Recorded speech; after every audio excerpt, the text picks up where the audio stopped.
ako na wala, oh. Ano daw? Sino yung nagsasalita dyan? Ako. May sinasabi ba si Rina? Akala namin nawawala ka eh. May sinasabi si Rina eh. Sabi ko, puntahan natin si Angela. These are the 4 colors. Ayan, yan. Dito naman tayo sa healthy corner natin, di ba? Health corner. Kasama pa rin natin from Matt Stone, si Mr. Arman Lorenzo. Isa po siyang health advocate. And of course, ang kanyang assistant na si Christian. Good morning. Good morning. So ano naman ang ating gagawin today? Okay, for today, we'll do the juicing using asparagus, pear, we have here lemongrass, yung bulb lang gagamitin natin. And then, para matanggal natin yung, kasi usually ang asparagus may lasa siya eh. Ang pang-tanggal natin ng lasa is lime. Pero hindi natin tatanggalin yung balat, yung buto lang para hindi siya mapait. And this is really good for kidney cleanse.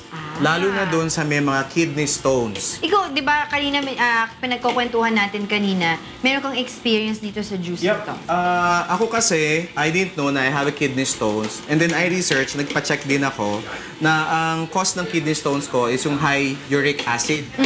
Kasi 4 palang klase yung kidney stones. Kasi pwedeng gusto natin tanggalin pero hindi natin ma-identify kung ano yung causes niya.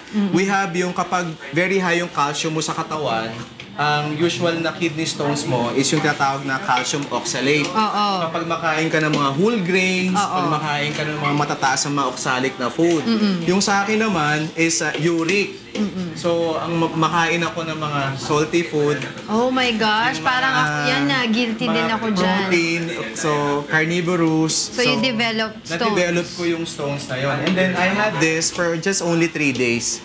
And then na-flush ko yung Just this juice, yung juice. Without and then anything. tinanggal ko yung mga heavy meals. So very light meal lang, soup, and then na-flush ko yung kidney stones.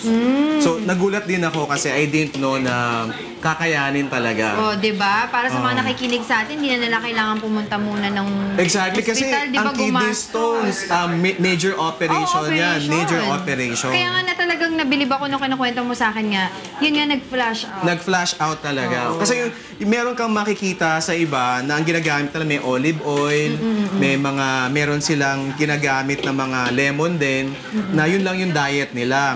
Ang asparagus kasi is very known for kidney cleansing. Pero tandaan natin, we have to identify ano yung klase ng kidney stones. At malalaman mo naman eh. Kung ang diet mo is makain ka ng mga whole grain, yung mga munggo, lahat beans, so most probably calcium yan. So yung excess na mga calcium napupunta dun sa kidney natin. Ngayon, kapag makain ka ng mga chichirya, Oh my gosh. yung mga processed food, kahit yung mga sardines, so most probably uric acid yung tataas sa'yo. So common to, yung uric acid kasi o yung uric stones, common yan doon sa may mga gout na. So ibig sabihin, either... So pwede yan kay Diego, yung gout kasi. Pwede to, exactly, kasi yung kidney yung ipa-flush doon para ma-regulate natin. Pero tama ka dyan, Arman, kasi makes sense. Dahil nga sinasabi nila, ang asparagus, merong component na makes you pee-pee. Exactly. Diba? Very diuretic siya. Very diuretic siya. And number 2, yung uric stones, kaya niyang durugin. So, very diuretic kasi ang asparagus. And then, hindi mo na ito babalatan dyan. Hindi natin binabalatan. Kasi yung iba, pag niluluto, di ba, tinatanggal natin to. Makikita nyo sa Matt Stone, pag ginamit naubos natin, no? Hindi siya nagbabara. My experience using other juicer, nagbabarado siya.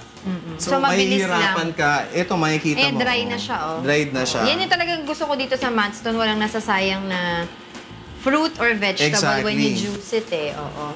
So, ang pinaka-benefit nito, again, is really for your kidney cleansing. And then, tandaan natin, kapag, kasi ang asparagus, rich din siya sa oxalic acid. So, kung ang reason mo ng kidney problem mo is yung oxalic or calcium, hindi to sa'yo pwede. Pero kung ang diet mo is more on the uric, yung mga salty, ito yung pwede recommended sa'yo. Sige, titikman natin. Pero may trivia lang ako, no? Kasi since diba sinasabi natin may component nga siya ng makes you pee-pee. Diuretic. Minsan magtatakinta ko, ang baho ng pipi ko eh. Yes. Diba? Kasi meron pala siyang asparagusic acid, tama ba ako? Meron, galing. Galing ka! Scientific Tapos, name yun. scientific name yun. It's one component ng phytonutrients niya. Kasi ang effect nun is kine-cleanse niya yung kidney mo, kaya pina-flush mo, kaya minsan meron siyang mga scent. Pero dito, that's normal. That's normal. You don't have to worry. Exactly. Ayan. So, once again, ang ginamit natin dito ay ang matte stone, which is 8-in-1. Yep. Ano-ano yung mga kayang gawin ng matte stone? Pwede tayo dito mag-juicing, pwede tayong mince, eye shaver, pasta, which we will show on a future episodes. Okay. At sa mga recipes po natin, makikita nyo po yan sa Matte Stone Philippines sa Facebook. Like us on Facebook. You can also follow me doon sa Facebook ko na Whole Food Remedy. Matte Stone po, makikita nyo po yan sa lahat po ng leading appliance store. Yan. So, don't forget, buy your 8-in-1 juicer, di ba? Juicer na, may slicer ka pa. May eye shaver ka pa, meron ka kang mga mincer, meron mga oil extractor, madami pa kung pwedeng gawin. And available Kamusta ang juice mo? nationwide. Sarap. So, hindi mo malalasahan yung pinaka-asparagus. And it's raw. Wala siyang yung amoy, yung matalas na amoy ng asparagus. Wala. Exactly. Tinanggal yun ng lemongrass at ng lime. Alright. So, ayan. Nandiyan po. Nakasama po natin si Mr. Arman Lorenzo ng Matte Stone and of course, ang kanyang assistant na si Christian. Gumawa po kami ng juice. Thank you. Back to you guys.